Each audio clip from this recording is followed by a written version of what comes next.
নমস্কাৰ অসমবাসী ৰাইজলৈ মোৰ চেনেলৰ অন্য এটা ভিডিঅ'লৈ আপোনালোক সকলোকেই স্বাগতম জনাইছোঁ। আজি মই ধুনীয়াকৈ ৰেডি হৈ লৈছোঁ। আজি হৈছে বিহুৰ উৰুকা।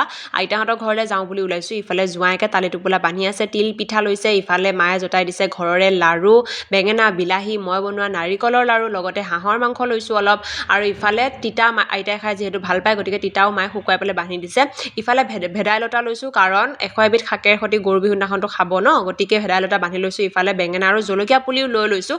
জোঁৱাইকে বোলে তাত গৈ ৰুই দিবগৈ। আনফালে আকৌ মই বনোৱা তেল পিঠা, উৰহি পিঠা এইবিলাকো মায়ে ধুনীয়াকৈ বান্ধি দিলে, আৰু আমি আমাৰ বসন্তীখনৰ মাজত মোনা ভৰাই লৈ ঘৰলৈ বুলি গৈ আছোঁ। আৰু সঁচাকৈ গাঁওখনৰ ভিতৰত সোমোৱাৰ লগতে এটা আৱেগ জড়িত হৈ আছে, মানে ইফালৰ পৰা সিফাললৈ তিল তিলাই দৌৰি ফুৰা। সঁচাকৈ শৈশৱটো মানে মনত পৰি যায় আৰু বিৰাট দুখ লাগে মানে গ'লেগে, গম পায়নে, ছোৱালীৰ জীৱন কিনো কৰিব।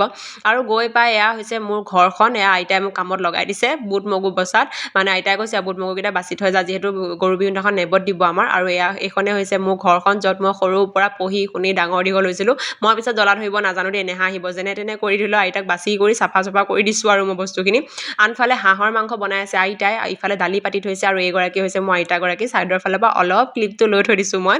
আৰু আনফালে আহি পালেহি ভণ্টিহঁত। এইটো হৈছে ভণ্টিৰ ল'ৰাটো, মোৰ মাহী ছোৱালী হয়। সি কাৰো কোলাত নাহিম, কাৰণ মাক বাপেকে যিহেতু মাছ বচাত লাগি আছে এইফালে। তাই মাছ কিনি লৈ গৈছিলে, আৰু যিডালহে মাছ, আইতাই ক'লে মই এতিয়া বাচিবলৈ সময় নাই, তাই ক'লে মই বাচি দিম বুলি পেলাই। একে গিয়েক ঘৈণীয়েক দুইটাই মাছ বচাত লাগি আছে।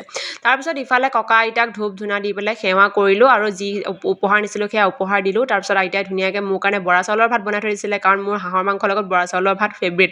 আৰু খাই বৈ উঠি বেছি ক্লিপ মই লৈ নাথাকিলোঁ, আৰু বাকী আপোনালোকক লগ পাম অন্য এটা ভিডিঅ'ত। তেতিয়ালৈকে সকলো কুশলে থাকক, সকলোকে হেপী বিহু, বাই বাই।